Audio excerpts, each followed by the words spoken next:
Hello friends, in this video I am going to tell you how to make tomato rasam. This is not my domain, I am not a cooking expert, but when I have to survive I make some simple foods and this is one of them. Rasam is a very popular food in South India and it's not that difficult to make. So idea of making this video is for all of you who are locked at home, you're unable to order online, you're not very familiar with cooking. You can prepare your food in some simple steps. So we'll get started. The typical process of making rasam could be a little more complicated. You have to prepare dal, you have to prepare other stuff.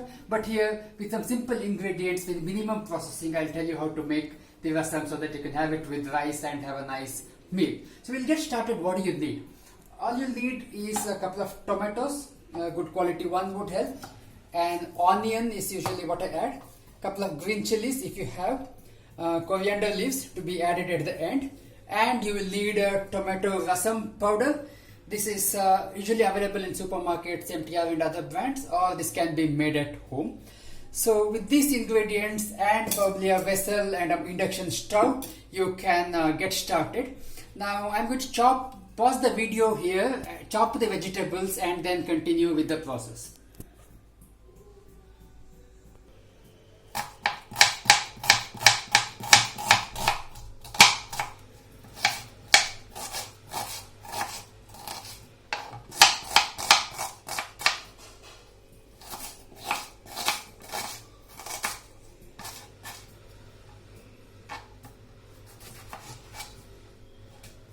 So be sure to wash the vegetables. I had already cleaned them and kept them ready for the video, but please wash them once you bring it from the market.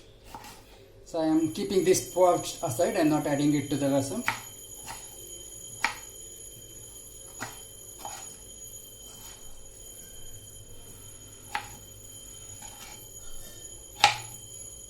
I am adding it to the vessel.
So I am done chopping the vegetables. So I am putting it on the vessel and adding water.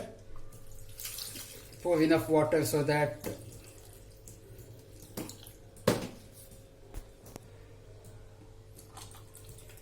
the vegetables are fully immersed, and you can always add it later if required. Now I am going to switch on the stove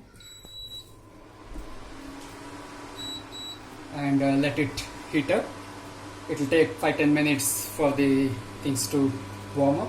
So in the meanwhile we are going to add rasam powder. I'll add a couple of spoons. There is no precise quantity. I'll add 2-2.5 spoons, and if required you can add a bit later.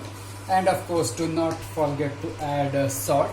Salt is again an important step for the taste.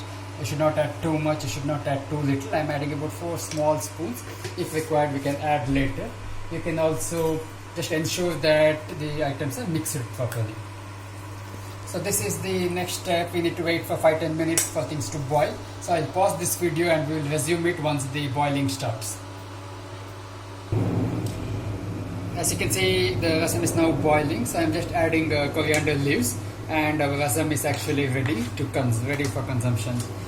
Just mix it a bit and we have it done. You can lower the flame and leave it for a few more minutes and then you can have it. So that's all, quite simple, very easy to make, and very tasty rasam food. Thank you.